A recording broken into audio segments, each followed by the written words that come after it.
Hello, this is Rabble Radio, recorded on Friday, March 6, 2026. I'm your host, Brianne Doyle.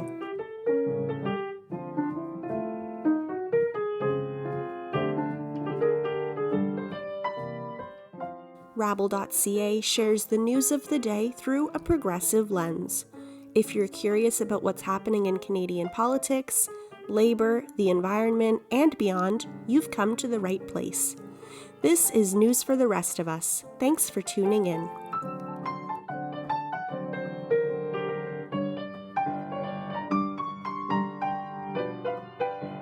According to a December 2025 report from the Centre for Future Work, fossil fuel jobs in Canada are in decline and will likely continue to drop in the years to come. Not just because of climate policy, but because of technology, economic changes, resource limits, and corporate greed. As director of the Centre for Future Work Jim Stanford explains, many fossil fuel workers are close to retirement, and surveys show they're most interested in early retirement options and transition plans supported by unions. The issue of fossil fuel jobs in decline isn't about whether or not they will continue to decline, they will, but about how to manage the transition fairly for workers. This week on Rabble Radio, Rabble labor reporter Gabriela Kaluge-Kasuga is joined by Jim Stanford. Take a listen. Hey Jim, thank you so much for joining us on Rabble Radio today. Oh, it's my pleasure, Gabby. I love Rabble, and thank you for having me.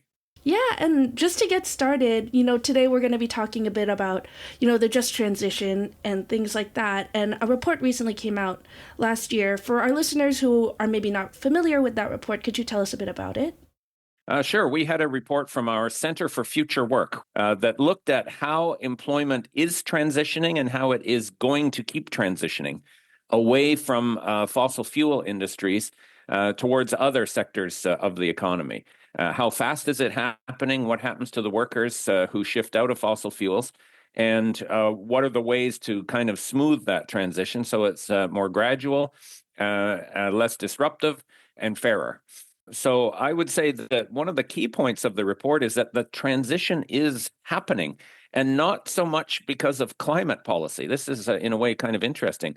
We've seen a very significant decline, almost 20% decline in the number of people working in fossil fuel industries in Canada over the last decade, even though the total amount of oil and gas produced in Canada has grown a lot. So what's happening is the petroleum industry is producing more, and that's in a way bad for the environment, but they're doing it with fewer workers.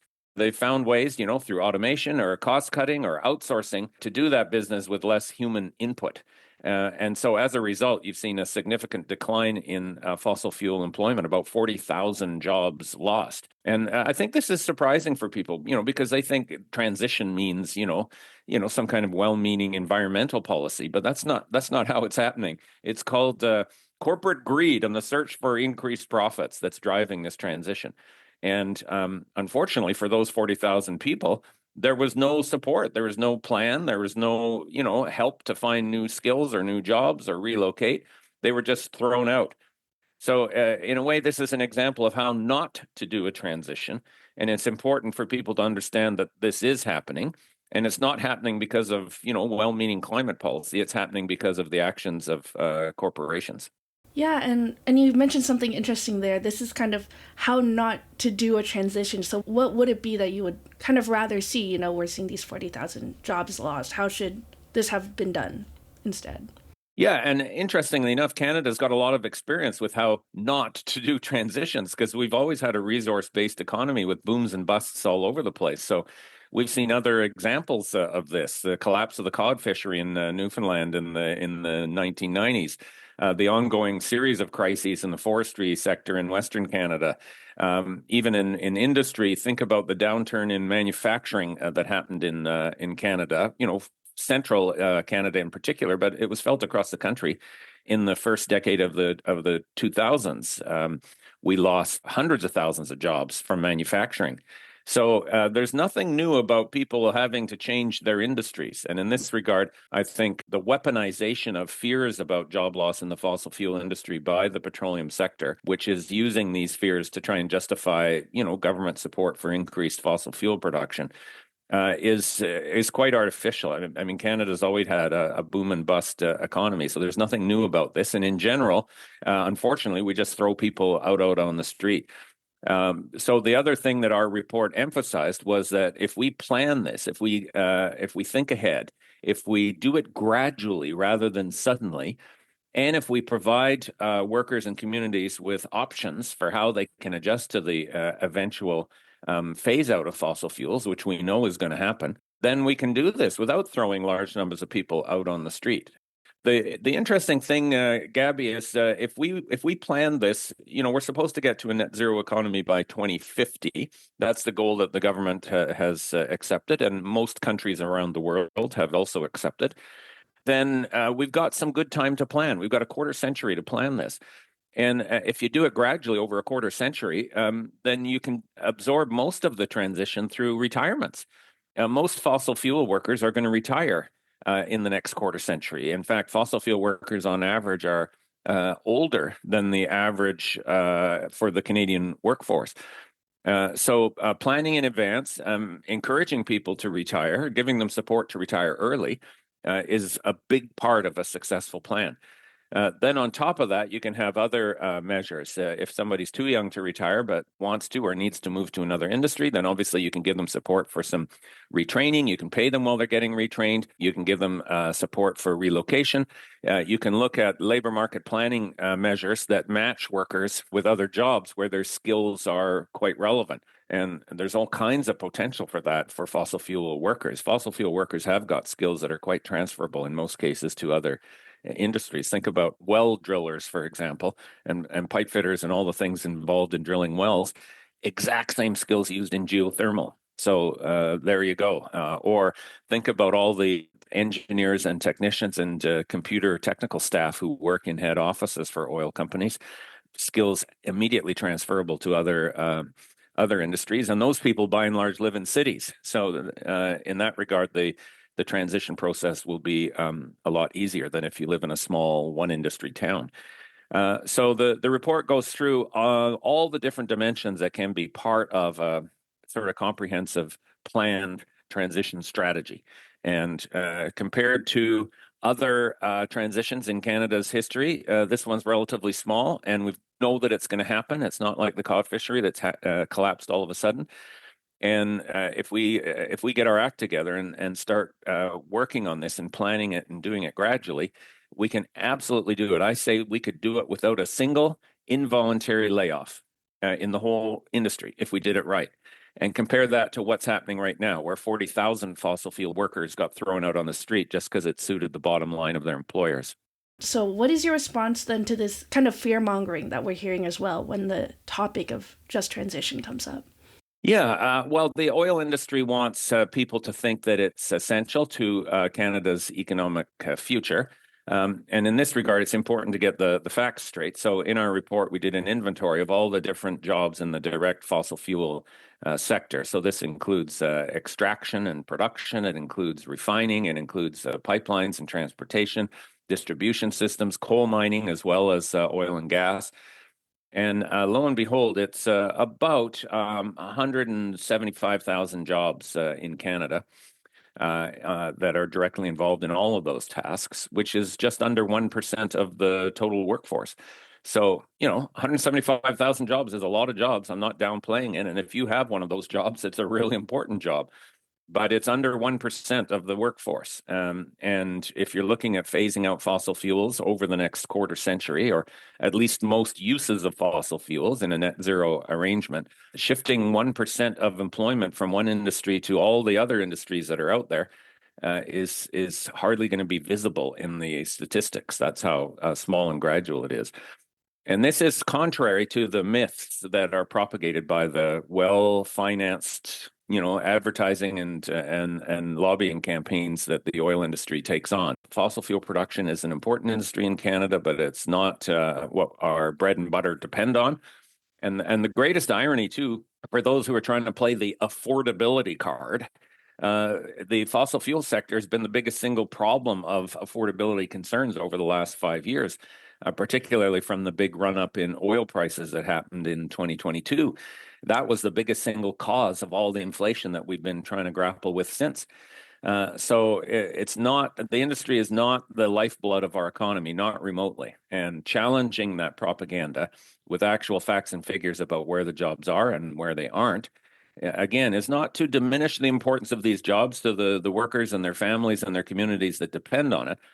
But it is to say this is a manageable challenge. And if we do it right, it's going to be much better for those fossil fuel workers than waiting till they get thrown out on the street by their boss because, lo and behold, their job has been replaced by a self-driving truck or an AI algorithm. Because that's what's going to happen otherwise. And it is happening. You raised something that I think comes up in the report as well, which is that if done right, there's actually a lot of benefit that could come from this just transition. The report goes into a bit about job creation and investment. Could you tell us a bit more about that?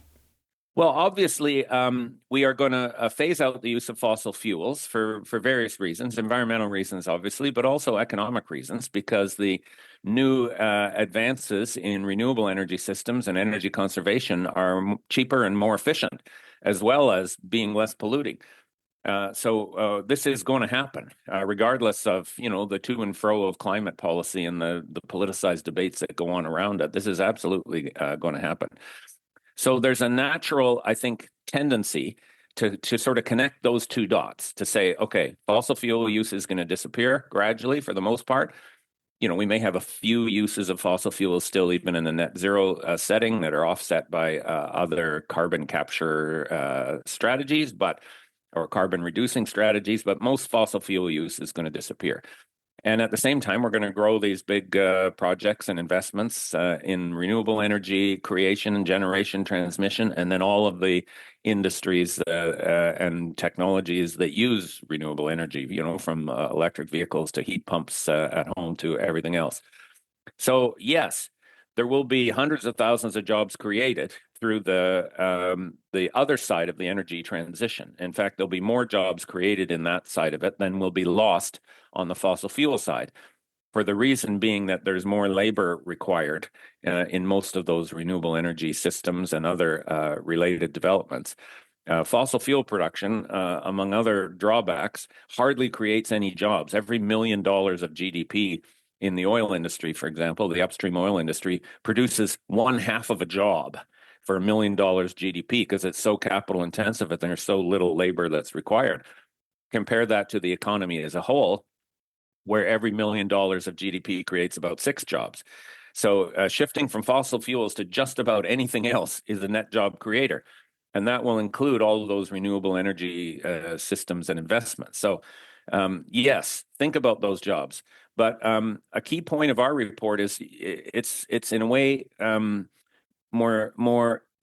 a way, it's easier than just saying we have to take someone from a fossil fuel position and put them to work, building windmills or constructing an electricity transmission line or installing solar panels.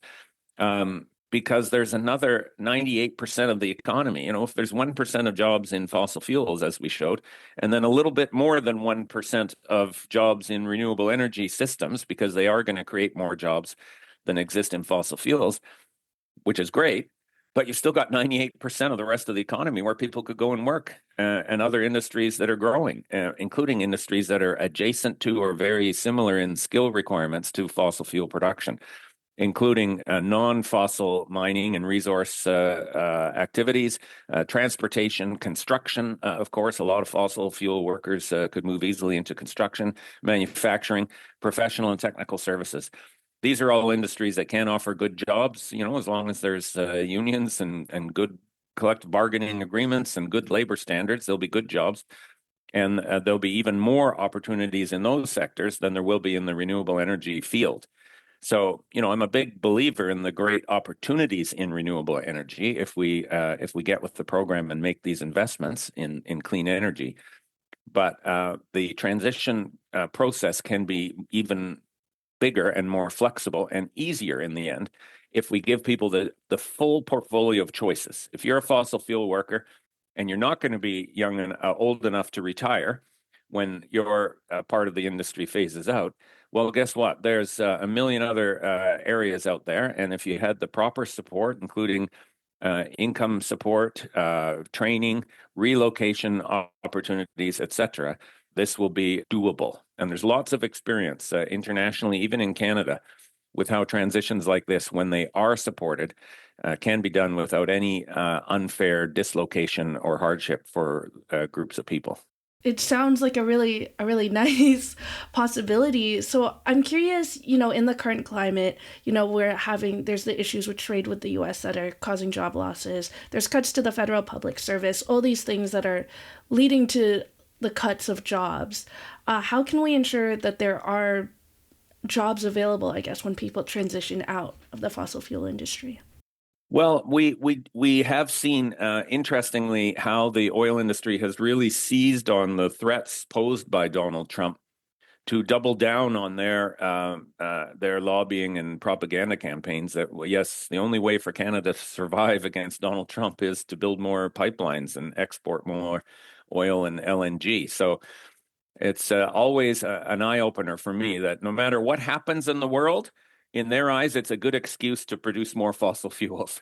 And Donald Trump is the latest excuse in that regard. And they've had success trying to change Canadians' ideas about fossil fuel projects because we're worried and we're concerned and we're really pissed off about Donald Trump and what he's trying to do to Canada. So we've got a challenge ahead of us to confront that sort of bandwagon around fossil fuel export projects as being the magic bullet that will save us. Of course, there will be jobs involved if they build a pipeline, but there's jobs involved if we build just about anything, including affordable housing, public transit, electric transmission lines to connect our provinces. Here we are, a country that's 160 some years old, and we still haven't got a east-west electricity grid that's adequate for the country. Hundreds of thousands of jobs involved in building those things. So it's going to be a battle, and through the work that we've done at the Center for Future Work, for example, we hosted a thing called the Elbows Up Economic Summit last fall, where we brought together progressive economists and other policy experts to talk about what would a truly sovereign and sustainable and inclusive economy look like if we were going to build one in Canada that could withstand Trump. And continuing to rely on exports of oil and gas, even if we sell oil and gas to China instead of to America, isn't going to be our savior. We need much more than that, including investing in a diversified economy through industrial strategies that add value to our resources rather than just digging them out of the ground and selling them overseas. Big investments in domestic infrastructure, public services. Public services are part of a strong economy. And in fact, they're relatively insulated from trade attacks from Donald Trump and elsewhere because the public sector and the services like education and healthcare that it provides are here in Canada. They can't be touched by Trump's tariffs. So we should be investing more in those things, not less. So I think, all the progressive forces, the environmental movement, the labor movement, the Canadian sovereignty movement, I think need to link arms at this moment and put forward a different vision of how we respond to Trump's attacks, and debunk the simplistic idea that what we got to do is double down on what we've always done in Canada: dig stuff out of the ground and sell it to other countries. That's not going to do it for us. And how do you feel about how things are going right now in terms of whether Canada is moving towards, making those investments in a diversified economy and all of that? Oh, it's very complicated and very conflicted right now. Of course, we've seen Mark Carney become leader of the Liberal Party and then win the election against the odds, against Per Poilievre and the Conservatives. And now we've seen Poilievre and the Conservatives shooting themselves in the foot, again with their outrageous ideology. Their latest focus on attacking immigrants is shameful and dangerous. And yet he's sinking further and further in the polls. So that's a good thing to see the populist right losing in Canada. On the other hand, the Liberals have taken on an awful lot of what Poilievre was arguing before. and are clearly being influenced by big business in Canada, including the fossil fuel industry. So we've seen them jump on board the LNG bandwagon and possibly the oil pipeline bandwagon. I don't know what will happen there because it's both the economics and the politics of a pipeline are very complicated. At the same time, to be fair, we've seen the federal government, including in its recent budget, put some significant money into better things, including a national housing strategy that's in the right direction, but not strong enough. Other public infrastructure projects, and in the major projects category that Mr. Carney's been emphasizing, there are some good projects in there, including big investments in wind energy, for example, or using critical minerals and processing them and manufacturing them in Canada as part of the energy transition rather than just digging them out and selling them abroad. So it's very complicated, and Mr. Carney is clearly trying to appeal to all sides here in his effort. But I do think those progressive movements I mentioned, the environmental movement, the labor movement, the Canadian sovereignty movement, the other equality-seeking movements are going to have to be strong and loud and united in pushing the government to do better on all of those fronts. And so, what do you think, the next few years ahead would kind of look like in terms of what should be coming from the progressive movements, how we should be organizing and uniting and things like that? Well, if I had a crystal ball to see what was happening in the next few years, Gabby, I could be rich. I would short the markets in the right places, make billions of dollars, and of course, give it all to political progressive causes. I can't predict what's going to happen tomorrow, especially with Donald Trump in charge. He could pick up the phone in some, rant this evening and declare World War III, let alone, another wild gyration in the tariffs. So this is a very unstable and in many ways frightening time. And this, again, is where Canada almost has to be on a kind of a wartime footing. Some of the folks at our Elbows Up Summit in September phrased it this way. All the papers, by the way, Gabby, from our Elbows Up Summit are posted through the Canadian Centre for Policy Alternatives. But how we navigate this period ahead is going to be tricky. And I'll tell you that I'm confused and frustrated that we haven't been able to pull together a sort of united movement. I'm a veteran of the original fights against the free trade agreement in the 1980s. I've just dated myself there. But we were able at that point to pull together a huge coalition. At the time, it was called the Pro-Canada Network, and then it evolved into other incarnations. But where we brought the labor and feminist and community and anti-poverty and environmental movements together to say, look, doing a free trade deal where we put all of our eggs in the basket of a relationship with the United States puts us in a very vulnerable position. And man, were we right. It doesn't give me any pleasure to say I told you so, but we were right. And the idea that because of this dependence on the U.S. market, we would be vulnerable to extortion has really proven true. And I think we need something like that movement again. Obviously it's different. The politics are different. The technology and communication strategies and activism strategies are different. But I do think we need to come together in a common cause that says the future of Canada is at stake. Not just the future sovereignty of Canada, but the future essence of Canada. It's, we can remain sovereign, but give up the values that make us proud to be Canadian. That would still be a defeat. And I'd love to see a Pro-Canada Network 2.0 that comes together around the challenges faced by Trump and that pushes the Carney government and other provincial governments in Canada to do better.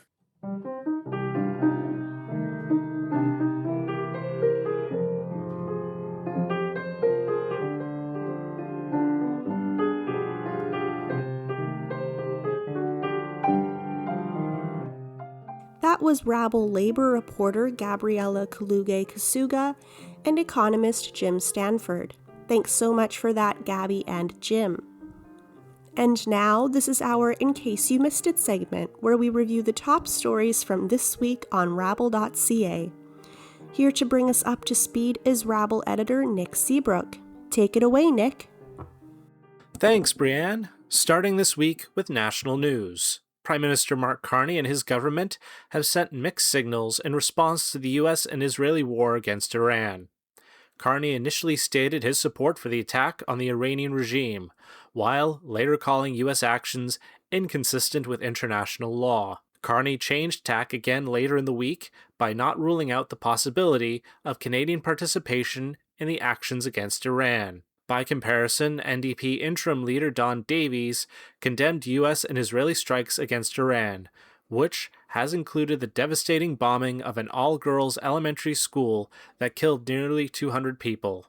In a statement on social media, Davies said, quote, "There is no question, none, that the U.S.-Israeli military attack on Iran is illegal and violates all international law. But the indiscriminate bombing of civilian-dense cities is a war crime, plain and simple." End quote. Also this week, the Alberta Federation of Labour is calling for a federal windfall profits tax on oil companies in response to the war against Iran. Iran is one of the world's largest oil-producing countries and has already closed the Strait of Hormuz in the Persian Gulf to all shipping, which usually sees 20 million barrels of oil pass through it a day. Rising oil prices, therefore, are a direct result of the US and Israeli attack on Iran. This is not the only time in recent history where an armed conflict has led to rising oil prices. After Russia illegally invaded Ukraine in 2022, oil prices jumped by 65%, and that price increase led to crippling inflation at the time. While Canadians struggled to make ends meet, oil companies saw record profits. According to the Alberta Federation of Labour, most of those profits were sent overseas. And finally, in labor news, an Ontario-based company that runs a handful of long-term care facilities is reversing its plan to cut employee hours at one of its residences. Sienna Senior Living is backtracking on an announced plan to reduce employee hours at Case Manor in Bobcaygeon, Ontario by nearly 1,300 hours across 75 full-time employees. This decision has been made unilaterally without consulting the Canadian Union of Public Employees, which represents workers at the facility. In response, the union held rallies outside of Case Manor and outside of Sienna Senior Living's headquarters in Markham, Ontario. After weeks of public pressure, Sienna announced that they were reversing their decision and even considering increasing hours of their employees. And as always, you can read the full version of all the stories we talked about today on rabble.ca. Thanks, Nick, and that's it for Rabble Radio this week. Thank you to all the journalists and writers who contributed to this week's content on rabble.ca, and thank you to Carl Nirenberg for supplying the music. Finally, thank you to you for tuning in to Rabble Radio. I'm Brianne Doyle, and I'll talk to you next week.